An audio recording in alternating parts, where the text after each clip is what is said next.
Alright, here we go. Karl versus Steve of the Insults Part 2.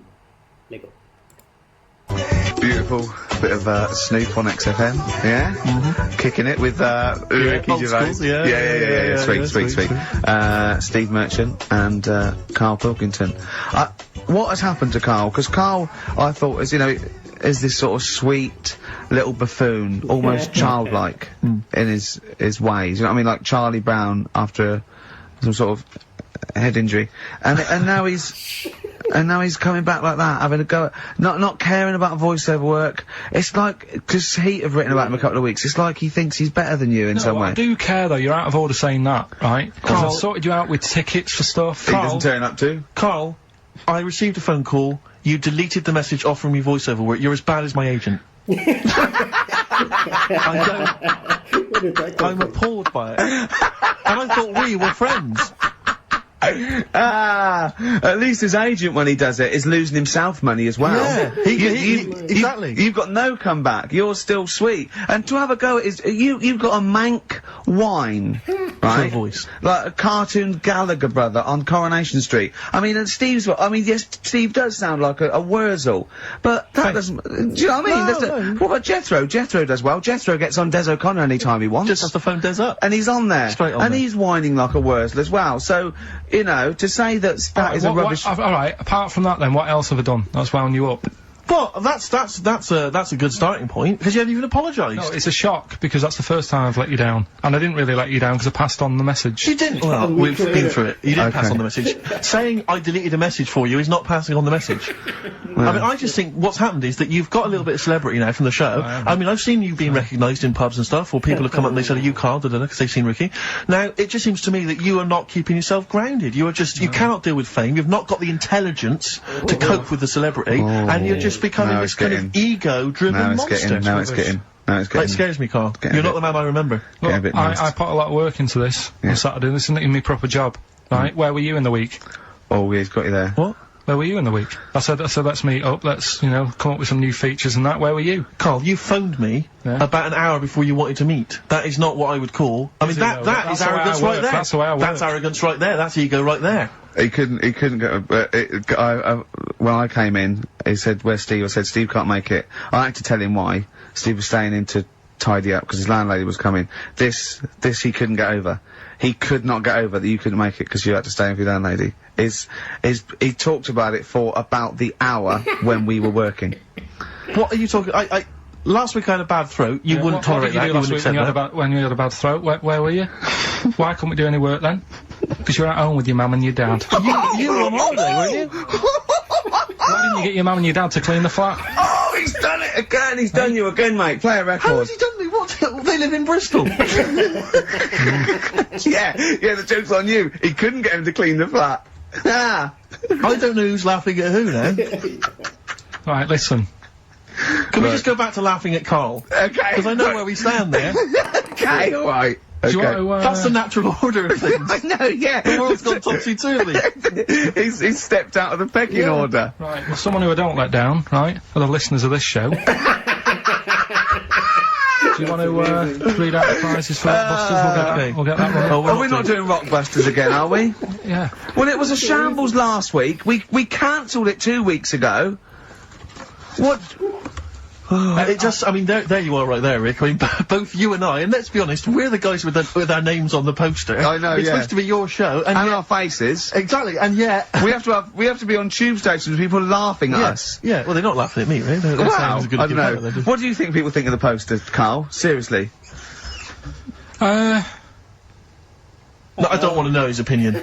It's just going to be upsetting. My point is this, Rick. He was looking at you. My point is this, Rick. We used to be able to decide what the content of this show was. I know. Now, it's him. It's just him. He wants to do Rockbusters, he gets to do it. I know.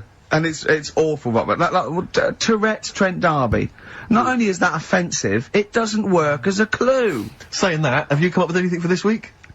What's the prizes? I'll read out the prizes. We've got... Well, I went out with a drink with Karl in the week, and, we went to a restaurant, didn't we, Karl? Good night. And we sat there, and next to me, when Karl came, next to me was, what's his name? Ross Kemp. And, he was sitting there, and I saw Karl, and I tapped him on the shoulder, Ross Kemp on the shoulder, and I pointed to Karl and him and I said, it's nice to see you two back together again. Nice. And Karl was horrified. But Karl didn't know that I'd already spoken to him before Karl arrived. I thought it was okay, I thought I could break the ice because I'd met him before. Sure. So he just thought I was insulting him. And in the week we were talking about his little head, weren't we, Karl? And Karl suddenly stopped the conversation and said, if I had hair, what would we be talking about now? I think he had enough of everyone talking about it. And he looked good though, it's a special little do, he had it sort of, you know, cropped a little bit more. I like it when he's just freshly had it done. Mm. Do you like, yeah. Has that ever happened to you, Steve? If you're somewhere, say if you sat somewhere, does someone sort of, you know, is he anyone else who you look like, or would you say you're a bit of a one-off?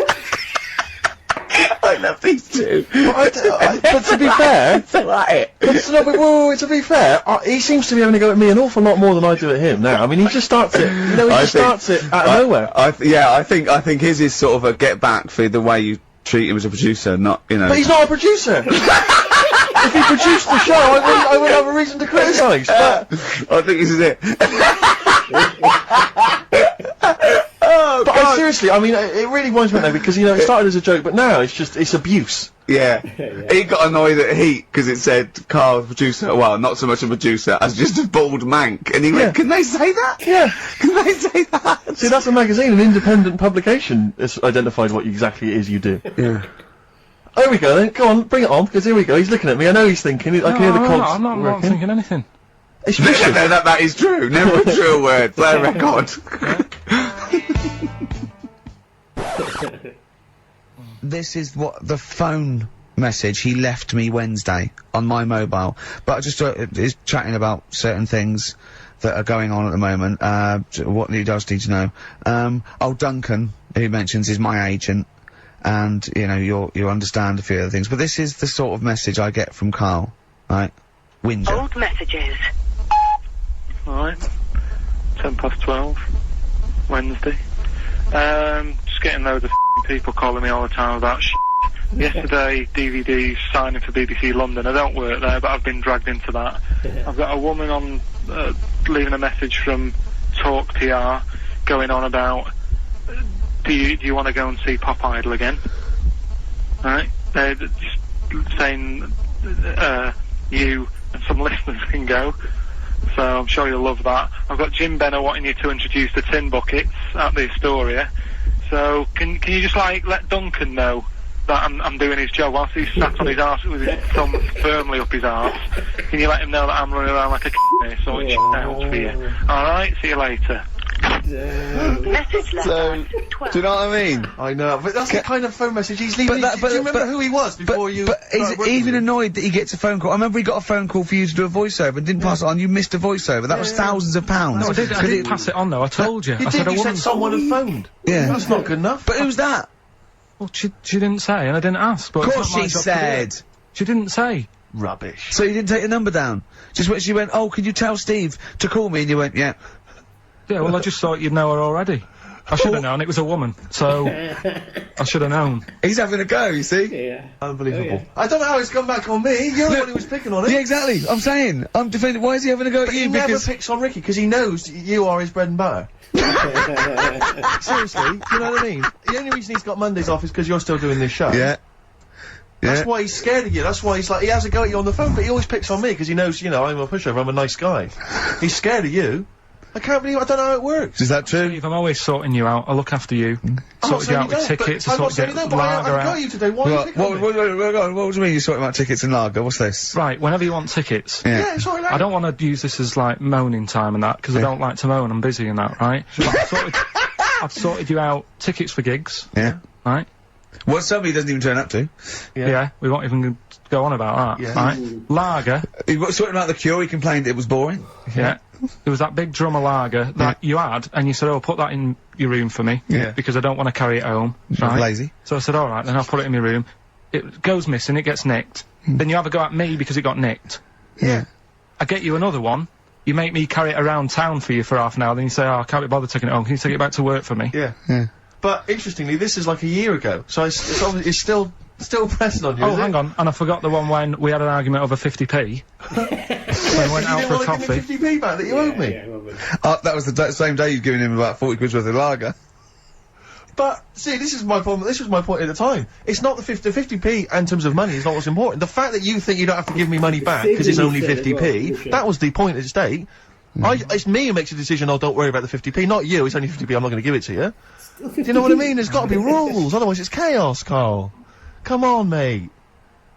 Alright? I don't want to fall out about it. No, it's not alright. Shall we kiss and make up? Do you want that? Do you want to do It's that? alright. Yeah. Well, should we play a little record and come back to this? Because I can't believe it started with you slagging him off, Rick, and I've ended up I know. as the monster. I know. Bit of R.E.M. Yeah. Do you know what Steve said when he saw that, Carl? Go on. He said, it has captured Carl. What do you mean? Well, you just look utterly gormless. In the pictures. It's brilliant. You know how, like, a good photographer can do that? He can capture the essence of someone. That's good stuff.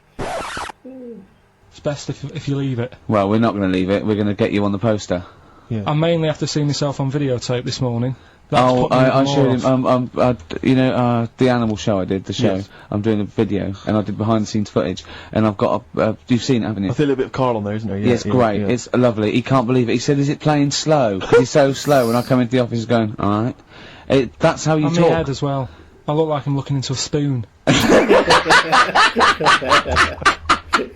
not happy with it.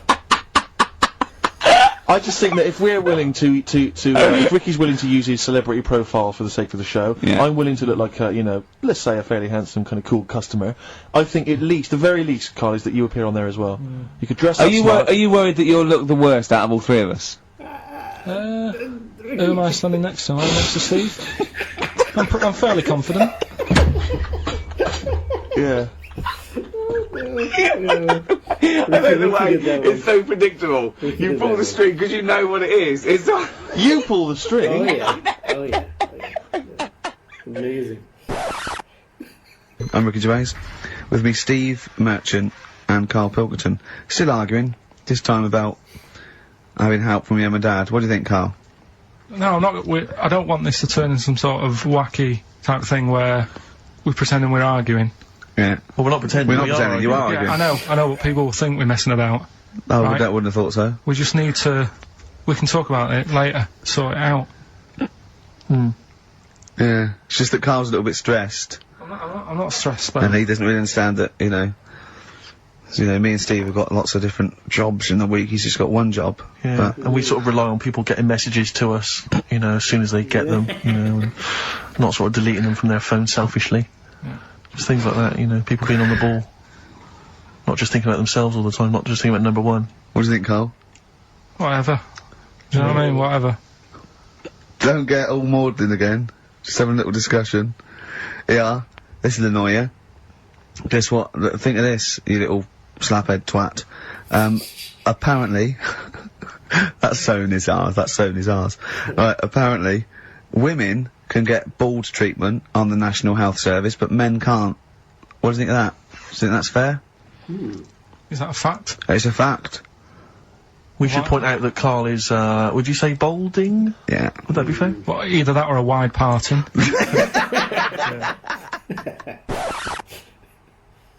Oh, you know, Rubbish. That's rubbish, Karl, those prizes. you- I'm ashamed to give them away. Carl, you know our mate Johnny? He's a Doctor Who fan. Yeah. Do you remember, he bought, the Doctor Who magazine, and, he went, to the toilet, and Steve got post-it notes and put geek on every page. And Johnny opened it on the tube, right, and it had geek and everything. And Johnny bought in the new Doctor Who magazine, I think this week's or this month's, right? And they've done the perfect Doctor Who fan, right, what the geek is, right, and it looks exactly like Steve. Alright, don't have a go, Rick. It does. And he went, and I'm going to try and put it on the website. It's amazing. It's got your hair, glasses, it stands like you, it's sort of dressed like you, and it's only, it's hilarious. And he was, I mean, I'm insulting you now. It sounds like an insult, but if you'd see it, you'd laugh. Play. Well, Rockbusters, right? Yeah. Right, here we go. Just a little bit annoyed. Just, 3 clues. We've lost all the energy in this show. Well, I can't get over that insult. I'm just a little... No, Three. he did though. It just came Sort out, no, I of can be honest with you, things, Ricky, 3 came out, clues. I'm not expecting an insult. No, And, but I I think there was a sense of camaraderie on this. No, I'll bring Just it in, email in and you'll see what I mean. Right, play a record, I'm ricky.gervais@xfm.co.uk. just annoyed, I can't What are we listen to doing? Robert's I'm please. just reading out the clues. Should we put this, let's put this one in for the Sony Award. Let's put this show in for the Sony Award. Play a song, Carl, because I need to discuss things with him. I've talked before about being Edit slagging it me off. down. Get this down to 3 minutes. It'd be a great Do show. Rockbusters in a minute. XFM.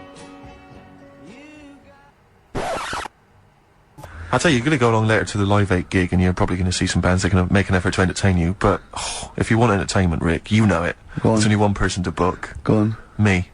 Yeah. If you you have perhaps something to do, because I'm obviously a top DJ on the radio, but where I really come into my own is DJing in any kind of club environment. Well, you told me you were DJing, I didn't go to it, DJing at a party, and you said the place was rocking. The place was roaring. And they loved it. Carl just said he was there and they weren't. Well, that's nonsense, Carl, because you know very well that when I'd put on a tune, they'd cheer. Yeah, but it was late on in the night. They would have done that. Whatever you put on. That's nonsense. No, they said they were happy and everything. I'm not saying they weren't having a good time. It was your party. It was all right, but they weren't going mental like you're sort of making up. They were definitely going mental. When I put on the Proclaimers, they could not believe their luck. They would have walked 1,000 miles. Was it good though? Were they really? What were they doing? They were dancing, were they? Dancing and that, but they weren't sort of cheering, going, more and all that at the end. What's about? Oh, Take wow. On Me came on. The big cheer went up. Oh, I don't know who to believe. I've been there, done it, Steve. I've been the DJ as well. Oh, it might be jealousy. It might I think be there's like professional jealousy there. Yeah. I think it's because my fortunes are on the up and these are on the down. We all know famously that he had Pilkey's making music, his DJ outfit. Didn't happen.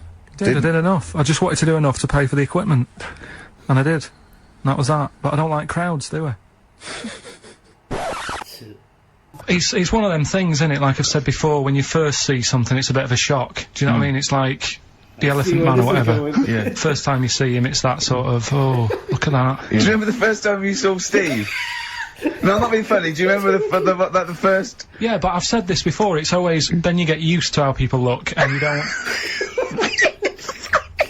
No. I'm gonna burst. You have to play a record. No, but because I see Steve's. Anyway, I just all I wanted to say, really. Here's tragic. What's tragic? What did you want me to say about that song? Just your opinion. Your own opinion was fine. It's In fact, your own opinion is better than anything I could really hope for. Without doubt. Whenever I ask you a question, You constantly surprise us. yeah, it's wonderful. So only ever carry on telling the truth, carry on saying exactly what's on your mind, and I think this could become a great. You're like a man who was frozen in Victorian era and has been reawoken and he's kind of discovering the world. Some things make sense, other things don't. It's beautiful. As opposed to one that was made in a castle in Victorian times, like Steve. Oh, that's just. Oh, I've joined in with Karl. I can't believe it. I'm sorry. On my side. Yeah, no, it was irresistible though, wasn't it? I'm really sorry. Should we play a record? Who's the winner? The winner, very lucky, Sandra Cassidy of Leon C. She gets all those great prizes. We've actually had people emailing in saying, this is the worst Rockbusters ever, because it was too easy, it was boring. Oh. This is just, don't shoot the messenger. Oh, Other dear. people saying, it really has run its course. Some people genuinely agreeing with Ricky. Oh, Karl, this must hurt, mate. Stinging attacks on you. Some people just slagging you off generally, saying that you whinge all the time. Looks like Steve was right when he sort of like poo-poos your ideas. So when he wheezes on your bonfire. Someone else, I swear to God, someone else emailed in and said, don't bother sending me the prizes. Take them to a charity shop or pawn them. Give me the money. I'd rather have it. So I don't know what to say, Karl. I just wonder if it really has run its course now. All right. Well, we'll see what you come up with next week. Then. Let's see what you do. Let's see what you come in with. Sure. Oh, yeah. About 5 to 1. I'm guessing you'll be popping in with another hip hop track full of effing and jeffing. Well, no, I won't bring it into you. I'll do it myself at home. Because obviously that makes it easier. Obviously you can't cope. Oh dear. Are you actually going to be here next week, or are you still going to be in Cornwall? No, you see there again. I'll be back. I'll be back in time. And in the week when I go to Cornwall, see the Monkey World. Yeah, you're 2 days past the Monkey World. That still work. Yeah. Still work. What? You're going to interview some of the monkeys. Get some stories. I love that. You were going, could a monkey live without bones? And so I'm going, Karl, shut the please, just look at the monkeys and eat your ice cream. And that's work, is it? Right. I mean, I know what Steve's like. He is tight, right? He is. And you know that, don't you, Steve? Financially, you mean? Well, no, I mean, just the way you are. You're very sort of, You're not wasteful with your money. I'm careful. No, I'm not wasteful. Absolutely right. No, but to the extreme. Not at all to this extreme. Not towards the extreme. No. Look after the pennies, the pounds will take care of themselves. Alright? Simple to remember, good advice. Yeah, alright? But the thing is, right, I know that I take the mickey out of you for, like, you know, the way you look and stuff. Sure. Right? Well, I'm right back at you. But the thing is, you can't help that. Absolutely. But I'll tell you something that women don't like. Sure. And it's fellas who are tight with the money. Sure. I'm not frugal with money with ladies. I'm frugal with money with you. Well, I've got no reason to splash money out on you. I've never seen you splash money out. Well, you've never been out with me. Have you ever, Steve, have you ever splashed out on a lady? No, but I hope to one day. The right lady. Play a record. See? Strokes. Someday. No, that was a better choice, wouldn't it, to start off with? Hello, ladies and gentlemen. XFM 104.9. I'm Ricky Gervais, obviously. Steve Mitchell. No, come on, let's get my name right from now on. That novelty's worn off. What is it? Is it Steve Merchant? Oh, yeah, that's the wrong one, isn't it, Mitchell? The Guardian got it wrong, it's Steve Merchant. And the more I say Mitchell, the more people are thinking... Exactly, it might be Mitchell. Oh, God, sorry, Dave. But Karl wanted to start off with the stereophonics. Oh, loser. Because it was a newer track. And Karl now, we've made him what he is. He was nothing when we found him. He's like work experience. And now he's going, oh, we should start off with the stereophonics. I'm going... Trying to tell you what to do, Ricky. If I want anyone's opinion, I don't. But you'd probably come to me, I imagine, wouldn't you? I'd be the first person. Before Karl, Yeah. I'd consult you, Steve. Thank you. Just keep it... Just because he was in a... Was it Pilkey's making music? I cannot wait. I'm looking forward to this. I mean, I literally can't wait. Should we do it now? Well, I'm tempted to save it, because I just want to mention to people, that, they should be very excited, because, it's gonna be Karl's special night tomorrow. You excited, Karl? Oh, yeah. Oh, this is... Yeah, me and Steve, because we were nominated, we get a guest... For the BAFTA Awards. And it's, it doesn't say guest, it actually says, partner. So I'm taking, my partner. And, Steve's taking Karl. Yeah. But what Karl doesn't realise is, you will have to pretend you're his partner, otherwise you wouldn't be able we'll to have to hold hands when we go on the red carpet. Is this really your partner? It's not just a guest. That's how it is, and either we go in like that, or we can't get in. You just have to be with him when you go up there. I mean, you have to, does he have to... We should hold hands, but I think what we should do is, just to make sure that there's nothing at all that, like, it's gonna go wrong, we should just do a little kiss. Just like, or be seen cameras. sort of like cheek to cheek, just to show them that, you know, you're not, he's like not Elton just John and David he's not just Tennant. getting his mates in for a free meal, you are actually partners. No, I'm not up for that. Why not? Well, because we know we're not actually gay. No, but so it's not a problem. You've come out of it looking quite good, because you've got a good-looking fella. But I meant to look like, you know, I mean, I'm not gay, but if I was, I don't think I'd go for your thing. Oh, he's done you, Steve! It's turned on you again! I cannot believe... We were trying to get him! Wait a minute. I have got the cream of London's totty phoning me up, trying to get an invite to the BAFTAs, right? We have very graciously asked you if you would like to come along. Well, that worries me even more, that you've got women calling you up. Karl, I can't choose between them.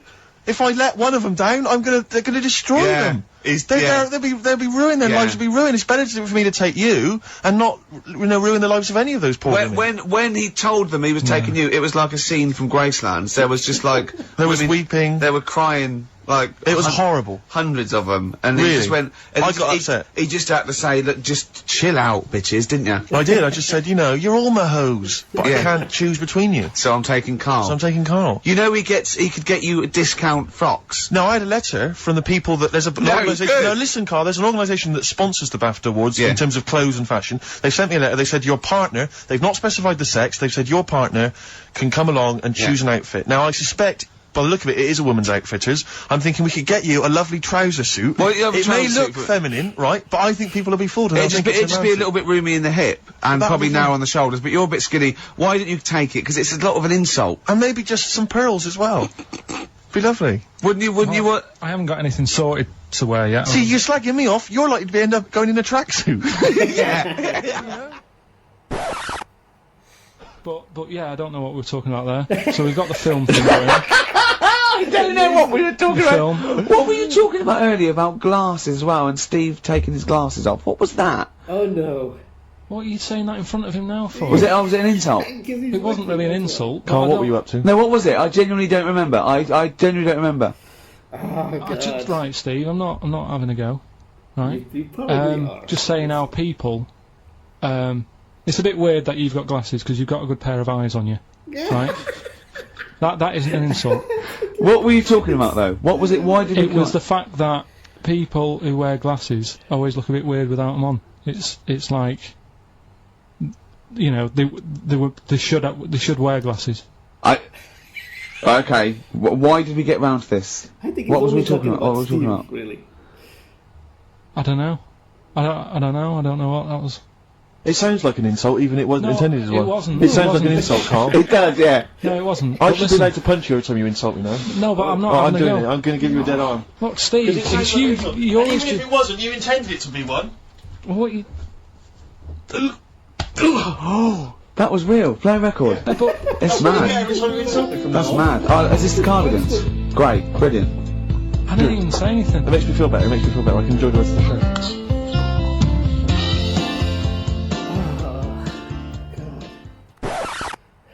You went in. There was George Best, one of your footballing heroes, was there. A load of other big names.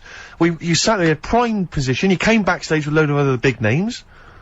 Hey, you had a lovely bit of grub. You were filming this thing for the DVD we're making. That's you, a cameraman on our DVD. And yet you think, now you look grumpy because you had a couple of pints and I can't believe So tell us why you didn't enjoy it, because the ceremony, what didn't you enjoy about that? It was interminable, wasn't it? Far too long. Wasn't it awful? 3 boring. hours. I'm sorry. I thought you were going to say something. Really? Sorry. 3 hours. Yeah. I mean, I suppose for you two, at least, you know, you were going to get something. Sure. Yeah. But with me, it's like, I mean, I've never graduated or anything, so... Have you not? I'm trying to think of a situation. Basically, I sat there for 3 hours knowing that I'm not going to get anything out of the night. Yeah. Right? Now... Sorry, when we invited you and you said yes, did you think you were up for an award? I thought we were going to be sat round tables, having a nice bit of food, whilst people are going up there winning awards. Yeah. But 3 hours of the same thing over and over again. I mean, if a film's 3 hours in the cinema, you go, well, it's long, but, you know, I wonder how it's going to end. Yeah. But this was just like the same thing over and over again. Some guy going up, thanks a lot, cheers for the bit of brass. And then going down, sitting down, the same thing over and over again. Honestly, right, I'd say it was one of the worst things I've ever had to do. I enjoyed the night afterwards when we did have a bit of lamb and a nice bit of veg and that. That was alright, and I went home and I was happy, and I got the little freebie bag that you're talking about that we're giving away. Yeah. Which wasn't much good stuff in it. Oh, alright. Right. No, what would you have done on that Saturday night? Suzanne what would you have done or the Sunday night rather, what would you have done had you been at home? I would have stayed in with Suzanne, right, watching telly, having a nice bit of pate on toast or something, cup of tea, watching 24, but instead, I had to buy an expensive suit so I didn't show you up, right? Jesus, what are we doing? Yeah. And what did you spend on your suit? Well, in total, right, because, you know, the shoes and the suit and the shirt and the tie, it was about 600 quid. That's the most expensive evening ever. That's what I'm saying to you. And the daft thing is, it's dark in there. I don't know why you've got to wear a nice suit. You can't wear a tracksuit, for goodness sake. It's dark in there. No, just the shirt and that. It doesn't make you a better person wearing a suit. No, doesn't make you a better person, no. We're not claiming it made you a better person. No, but that annoyed me. Yeah. I mean, it was an experience, innit? That's why I went, because you think, if I didn't go, if I would have said to you when you invited me, no, Steve, I don't want to go, then I would have never known, right? Yeah. And that's my sort of thing in life, right? Yeah. If something comes up, you should take it, even if you're not going to like it. It's a bit of an experience. Right. Do you know what he said to me? I phoned him up because we had to meet up, and obviously he had to pose as my gay lover. Yeah. To get in, right? Yeah. He phoned me, what, you said something to me like, I bought a suit, I'm looking good. He said, I'm looking good. People will think, how on earth did he end up with that good-looking guy? So he got into the role. That was what he said to me. He started getting into it. Such an insult. Play a record. We'll stop here. Oh my god, I had to take this off. God, because my eyes are just, it's partly laughing and partly God knows what. Oh. But you know, it's Ricky.